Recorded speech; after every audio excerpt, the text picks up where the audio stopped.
Yang kedua, reform mempunyai cabaran. Tidak ada satu orang nak buat reform, pembaharuan, tiba-tiba dia tak mau menghadapi cabaran. Melainkan dia nak buat pembaharuan, dia kaya, nak buat pembaharuan bina rumah dia sendiri. Yang tu orang tak gaduh lah. Tapi dua bidang yang kalau kita masuki untuk membuat pembaharuan, kita akan menghadapi cabaran yang sangat besar. Yang pertama ialah di dalam politik. Kerana di dalam politik ini ada orang-orang yang mempunyai kuasa dan menjaga sempadan-sempadannya daripada ia kehilangan kuasa. Apabila ada cabaran di dalam politik ataupun ada pembaharuan yang boleh menjejaskan mereka yang sedia ada, mereka pasti akan mengambil langkah tindakan supaya kedudukan mereka tidak tergugat. Walaupun mereka mungkin menyatakan kita mengalu-alukan pembaharuan anak muda, tapi tidak semudah itu kata-kata itu mereka laksanakan. Kerana ia mempunyai kepentingan yang besar. Sebab itu apabila para anbiya alaihimussalatu wassalam, seperti Nabi Musa, Nabi yang paling banyak disebut dalam Al-Quran kerana sukar perjuangannya. Sehingga ulama-ulama menyebut yakadul Qur'anu an yakuna Musa. Hampirlah Quran itu menjadi Musa. Kerana apa? Kerana terlalu banyak kisah Musa. Bagi setiap surah, bagi setiap episod-episod kenabian diselitkan cerita Musa.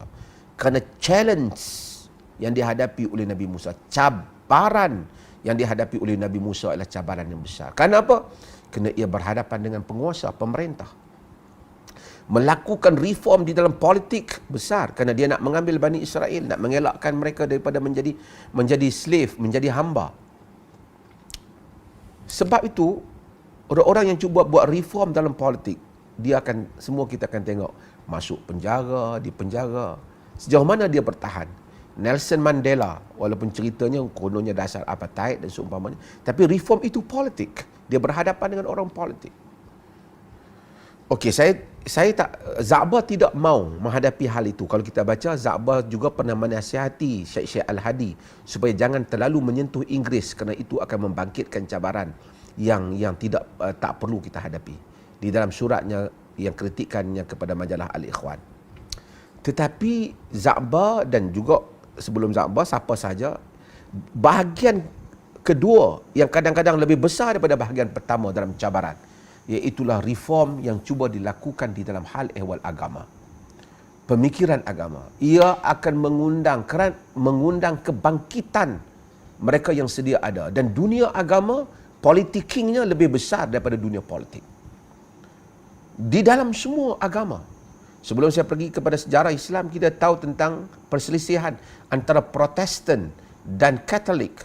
Apa yang berlaku, krisis antara Vatikan dan Martin Luther yang menjadi founder kepada Protestan. Macam mana cabaran yang dia hadapi, dibunuh, dibakar, walaupun akhirnya dunia menerima sebahagian besar yang disebut oleh Martin Luther di dalam dunia Kristianiti, tetapi kerana pengubahan itu menjejaskan kedudukan orang-orang yang mempunyai pengaruh dalam masyarakat. Tokoh-tokoh reform, tokoh-tokoh pembaharuan yang berlaku dalam sejarah umat Islam menghadapi cabaran yang dahsyat.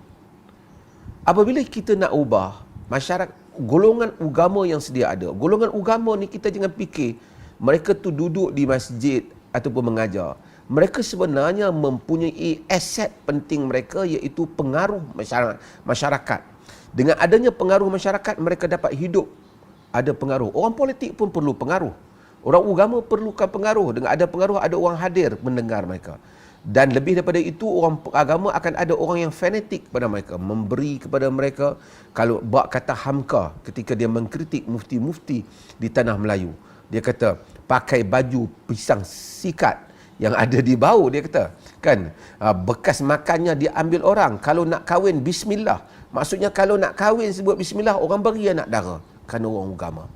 Sebab itu maka golongan agama memang menjaga keadaan itu supaya mereka tidak tercabar kedudukan mereka jika mereka memikirkan kepentingan diri mereka.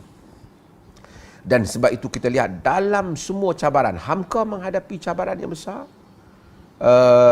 Syekh Al-Hadi yang melakukan pembaharuan terhadap perkembangan pendidikan wanita Melayu sebenarnya, menghadapi cabaran yang besar, dia diharamkan di sebuah negeri. Dan Za'bah juga, saya bukan kata pembaharuan ni Za'bah saja, tapi kita bercakap tentang Za'bah ini.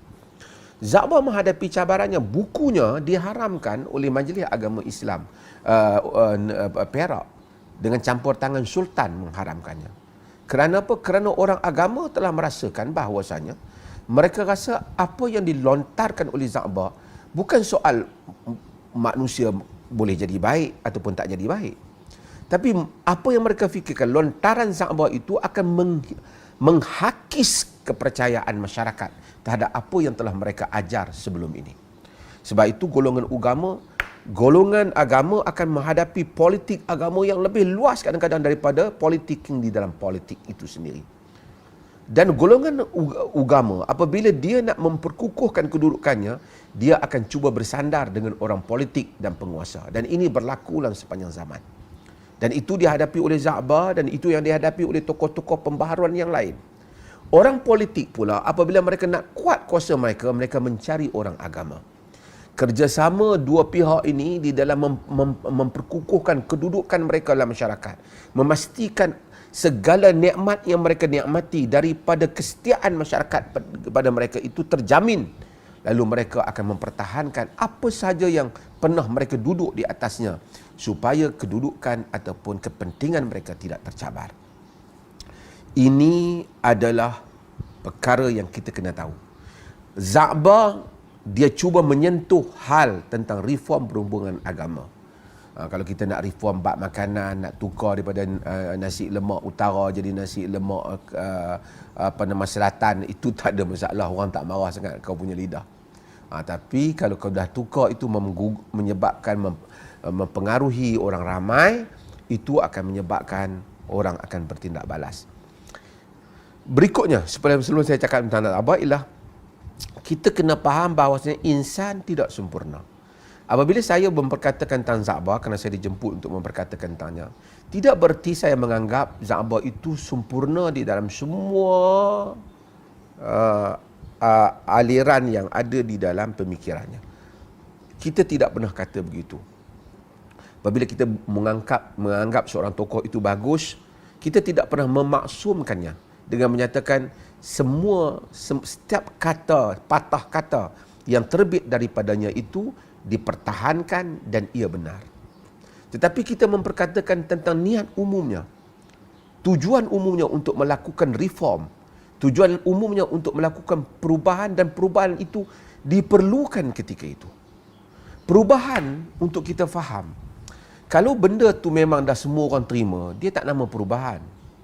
Perubahan ialah apabila seseorang itu melakukan suatu hal yang sukar untuk manusia terima.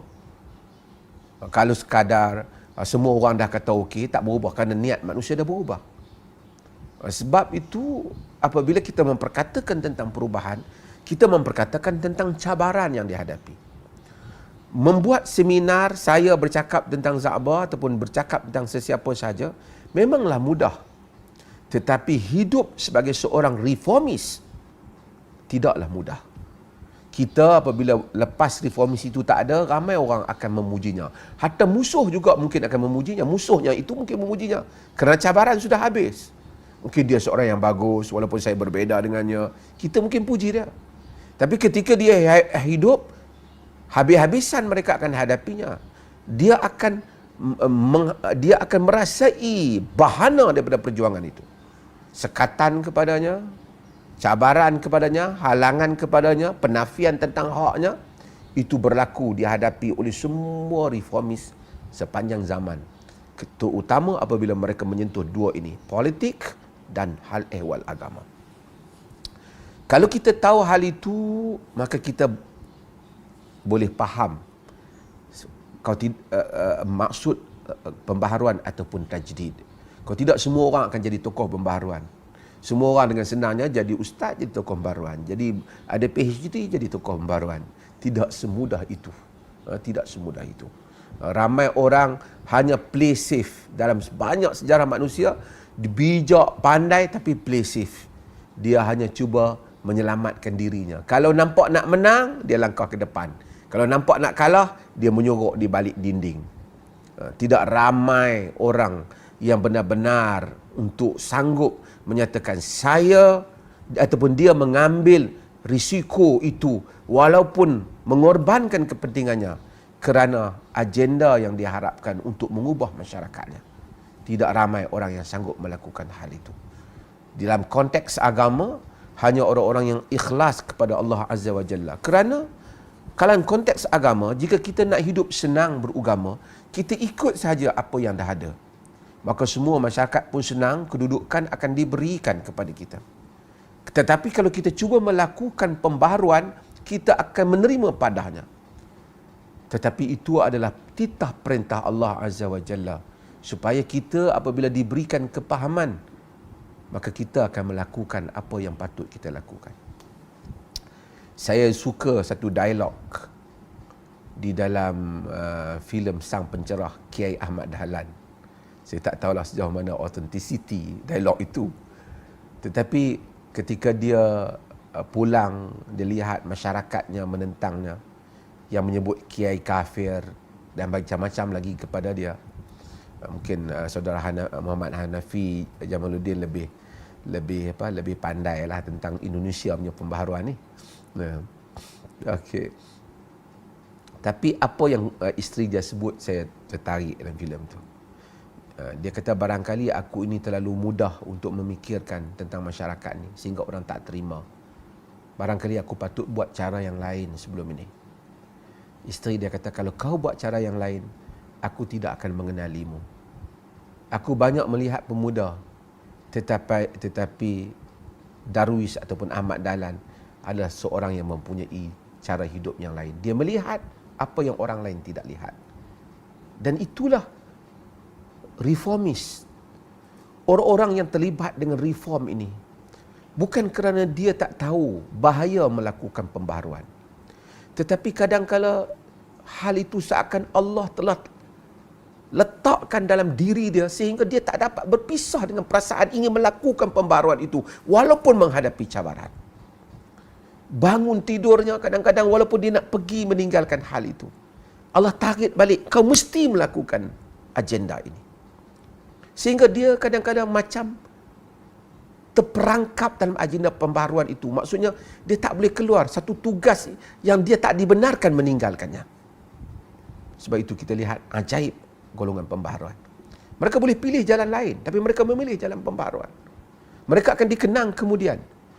Mereka nak keluar, mereka tak boleh kerana mereka tak mampu melihat apa yang telah Allah campakkan pada basirah mereka, pada gambaran mereka, pada penglihatan mata mereka.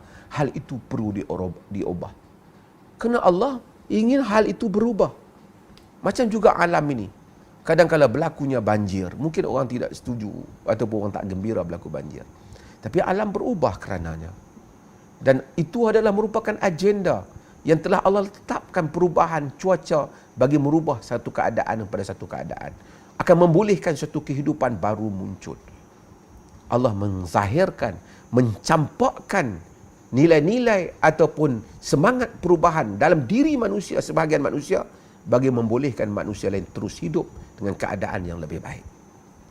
Apabila kita memahami keadaan itu, maka kita baru boleh berbicara tentang golongan pembaharuan. Jangan kita tanya, kenapa dia sanggup?